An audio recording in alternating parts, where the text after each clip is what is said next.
அஸ்ஸலாமு அலைக்கும் guys, welcome back to my channel. இன்றைக்கி என்ன டிஷ் பண்ண போகிறோம்னா பொட்டேட்டோ எக்கு கட்லெட் தான் பண்ண போகிறோம். அதுக்கு தேவையானது என்னன்றதை பார்க்கலாம். ஃபர்ஸ்ட் வந்து ஒரு கடாயை அடுப்பில் வச்சுட்டு எண்ணெய் காஞ்சதுக்கப்புறம் நம்ம கட் பண்ணி வச்சுருக்க பச்சை மிளகாய் அதில் ஆட் பண்ணிக்கணும். அதுக்கப்புறம் வெங்காயம் கட் பண்ணி வச்சுருக்கேன்.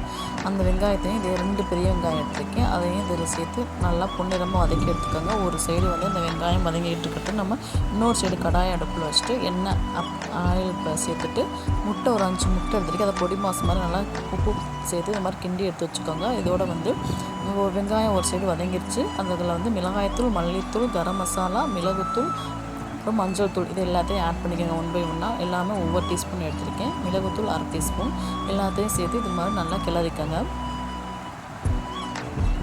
அதுக்கப்புறம் நான் வந்து 4 உருளைக்கிழங்கு எடுத்திருக்கேன். அதை வந்து நல்லா மசிச்சு வச்சுருக்கேன். இதே மாதிரி அதையும் இதோட ஆட் பண்ணிக்கோங்க. நல்லா வந்து இதோட சேர்த்து ஆட் பண்ணிக்கிட்டு அப்புறம் நம்ம கிண்டி வச்சுருக்க முட்டையும் இதில் ஆட் பண்ணி அதையும் சேர்த்து நல்லா கிண்டிக்கோங்க. அதையும் சேர்த்து நல்லா இது மாதிரி எல்லா சைடும் படுற மாதிரி நல்லா வந்து கிண்டிக்கோங்க. இதோட வந்து மல்லி இலைகளை மேலால் தூவிக்கோங்க. அதையும் சேர்த்து நல்லா கிண்டிக்கோங்க. நல்லா கிளறிக்கிட்டு நல்லா எல்லா சைடும் மசாலா படுற மாதிரி இந்த மாதிரி நல்லா வந்து கிளறி விட்டுக்கோங்க. நல்லா டேஸ்ட்டாக சூப்பராக நல்லா கிறிஸ்பினஸோடு இருக்கும். குழந்தைங்க நல்லா வந்து லைக் பண்ணி சாப்பிடுவாங்க. அப்புறம் உப்பு ஆட் பண்ணி அதையும் சேர்த்து கிளறிக்கோங்க. கிளறிக்கிட்டு 5 நிமிஷம் 10 நிமிஷம் ஆற விட்டுருங்க. மிதமான சூட்டில் வந்து நம்ம உருண்டை பிடிச்சி கட்லெட் மாதிரி சேஃபில் வந்து தட்டி எடுத்துக்கலாம். இது மாதிரி பாருங்கள். இது மாதிரி வந்து ஆறுனதுக்கப்புறம் நம்ம தட்டி வடை மாதிரி தட்டி எடுத்து வச்சுக்கலாம்.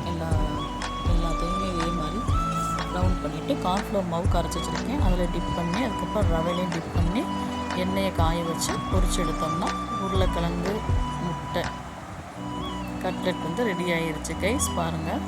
இதில் வந்து நீங்கள் பிரெட் கார்ன் வந்து ரவைக்கு பதிலாக பிரெட் கார்ன் சேர்த்து வந்து இது பண்ணலாம். என்கிட்ட வந்து இன்றைக்கி பிரெட் கார்ன் கிடையாது, அதனால் நான் ரவையை டிப் பண்ணியிருக்கேன். நீங்கள் பிரெட் கார்ன் டிப் பண்ணிக்கோங்க. ரொம்ப டேஸ்டியாக இருக்கும். பாருங்கள் எவ்வளோ சூப்பராக இருக்குது பார்த்தீங்களா. நல்லா கிறிஸ்பினஸோடு இருக்கும். சாப்பிட்றதுக்கு நல்லா. ஃபைனலி கட்லெட்டோட லுக் இதுதான். ஓகே ஃப்ரெண்ட்ஸ், இந்த வீடியோ பிடிச்சிருந்தா லைக் பண்ணுங்கள், ஷேர் பண்ணுங்கள், கமெண்ட் பண்ணுங்கள். முக்கியமாக பெல் ஐக்கானை கிளிக் பண்ணுங்கள். அஸ்ஸலாமு அலைக்கும். ஃபி அமானில்லா.